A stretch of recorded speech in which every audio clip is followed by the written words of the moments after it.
In the world of silent crimes, some events unfold quietly, leaving no witnesses, no trace, and sometimes, no explanation at all. But today's story is different. It begins with the smallest thread and eventually unravels an entire life built on deception.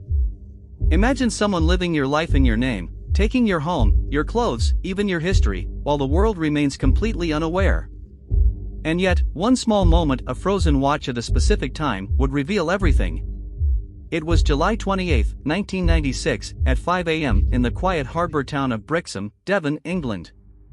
Two fishermen prepared for their early morning trip, checking nets, lines, and bait. Their first stop was close to the shore, a spot they had visited many times before. But that morning, the sea seemed different, almost empty. Not a single fish in sight. Frustrated but determined, they decided to sail 6 miles further into the open waters, hoping the deeper waters might be more generous. Hours passed as they navigated the calm but chilling waters, reaching a remote area rarely visited by any fisherman, a place known among locals as the Rough Zone. Here, the ocean felt silent, almost holding its breath. They cast their nets and waited, hoping for a successful catch. After what felt like an eternity, they began to pull in the nets. At first, it seemed normal, then suddenly, the net grew unexpectedly heavy, as if it had captured something far larger than a few fish. With growing curiosity and an underlying sense of unease, they hauled the net aboard. And then, shock struck them like a thunderbolt.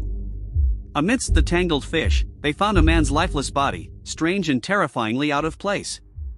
Panic surged through the fishermen as they struggled to process what they had just discovered.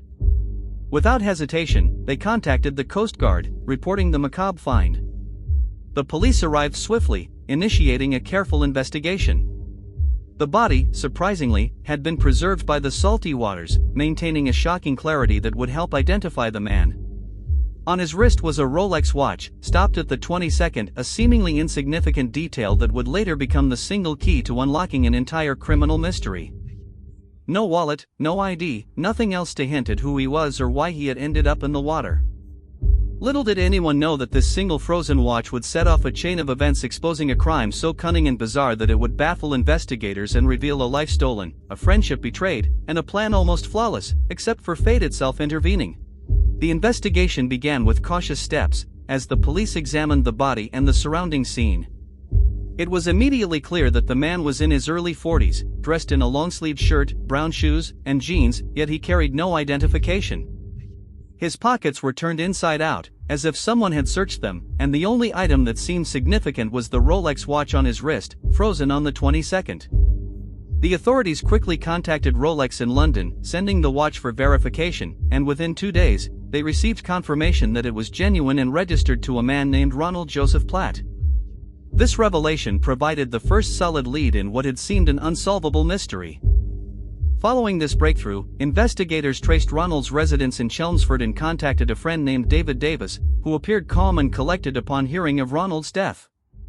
When questioned further at the police station, David explained that Ronald had borrowed money from him to travel to France and then to Canada, after which contact had ceased. According to David, Ronald had no known enemies, leading police initially to believe that the death might have been a tragic accident, a fall from a boat, perhaps resulting in the head injury observed during the autopsy.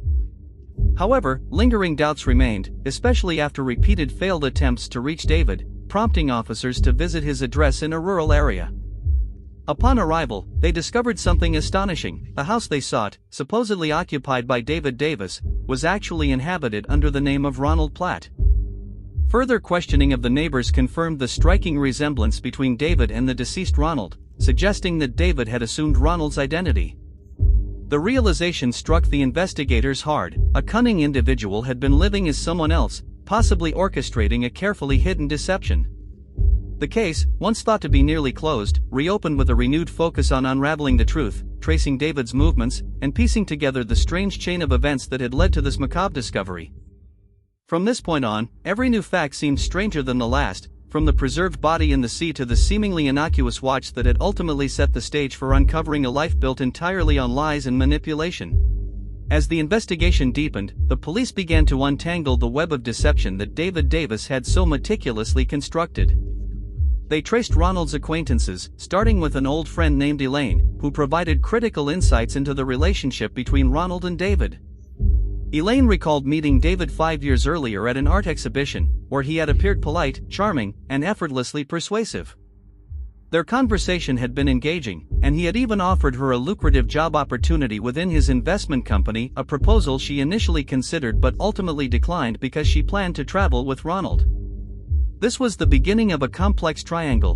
David had skillfully positioned himself as a facilitator, gaining the trust of both Elaine and Ronald. Ronald, a simple man with aspirations of a stable life and a move to Canada, had been impressed by David's confidence and persuasive nature.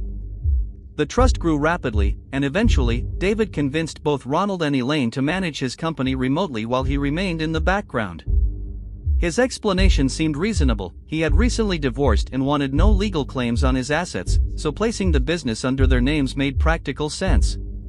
David appeared devout, attending synagogue regularly, which further reassured Ronald and Elaine of his integrity. Over time, David's influence deepened. During a Christmas celebration in 1992, Ronald and Elaine were invited to spend the holiday with David and his daughter Noelle, strengthening personal ties. By New Year's, David sent them plane tickets to Canada, promising that upon arrival, they would assume full control of the company. Enthralled by the opportunity, they accepted, traveling in February 1993. Yet upon arrival, the promised employment never materialized. David continued to delay and deflect responsibility, forcing Ronald and Elaine to take any work they could find just to survive. Despite the harsh Canadian winter and the mounting difficulties, Ronald persevered, clinging to the dream that David had sold them. Elaine, disillusioned, eventually returned to England to attend her sister's wedding, severing ties with Canada, while Ronald remained, determined to see the promise through. Meanwhile, David had vanished from their lives, leaving no trace, except the life he would soon steal in its entirety. Over the next 3 years, David assumed Ronald's identity, living as the very man whose fate he had orchestrated, all while remaining completely hidden from authorities and acquaintances alike. The stage was set for one of the most audacious deceptions imaginable, where a life could be stolen, a man replaced, and yet, the smallest of details, a watch frozen in time, would ultimately expose the elaborate plan. After 3 years of living as Ronald Platt, David's elaborate masquerade began to unravel in ways he could never have predicted. The key to exposing him came not from a tip-off or a witness, but from sheer coincidence, a frozen Rolex watch and a thread of luck that the universe seemed to lay in the investigator's path. The police, retracing Ronald's last known movements, discovered the small marina where the fisherman had found his body, and learned that it had been left in the care of one of Ronald's acquaintances. This led them to connect the marina with David, now living under Ronald's identity in a quiet rural area. Further investigation revealed that David, now fully entrenched in Ronald's life, had maintained meticulous control over every detail: the house, the bank accounts, and even personal correspondences. Yet despite his careful planning, inconsistencies began to appear. The authorities interviewed the elderly couple living next door, who confirmed that the man living as Ronald was, in fact, David Davis, strikingly resembling the real Ronald. This revelation cast immediate suspicion on David's involvement in Ronald's death, prompting the case to reopen after it had nearly been closed as an accidental drowning. Meanwhile, Elaine received a call from David requesting a meeting. Fearful yet cautious, she agreed, masking her suspicions. During the meeting at a cafe, David feigned sorrow over Ronald's death, but Elaine immediately sensed the artificiality of his performance. His grief was too calculated, too staged. Reporting him to the police, she provided crucial information about his movements, allowing the authorities to trace him. When officers confronted David at his home, they found him calm, cooperative, and disturbingly composed. He willingly presented 2 identification cards, one in his own name and one in Ronald Platt's, confirming the identity theft. Although the police had no direct evidence of murder yet, every thread began pointing to David, who had not only assumed Ronald's life but also meticulously covered his tracks. Searches of his home revealed multiple photographs of him on a yacht, an enigmatic vessel that initially seemed non-existent, but further investigation located the yacht in a nearby port. Inside, forensic experts discovered bloodstains, hair, and a bag linked directly to the crime, confirming suspicions that David had used the yacht as the scene of Ronald's murder. The layers of deception, carefully constructed over years, were finally beginning to fall apart.